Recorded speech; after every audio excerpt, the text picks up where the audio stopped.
यो घाँस बोकेर घरसम्म ल्याउन कति मेहनत लाग्यो होला, भिडियो अन्तिमसम्म हेर्नु।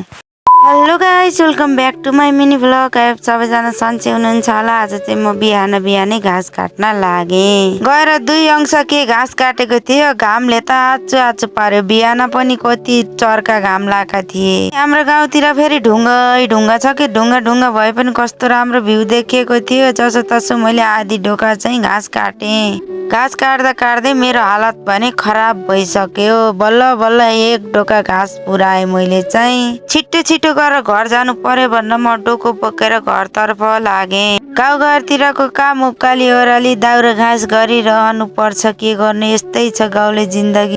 अनि यो बाटोको हालत चाहिँ यस्तो छ। फेरि जे जस्तो भए पनि गाउँको भ्यू चाहिँ बब्बाल दामी देखिएको थियो। त्यो तलको चाहिँ मेरो गाउँ हो, क्या दामी भ्यू देखेको थियो। जसो तसो घर आएँ। घर आउँछ त बाख्रो खान नपाएर कराएको। मैले पनि 1-2टा मुठा घाँस हाल्दै जति खाए नि खा भनेर।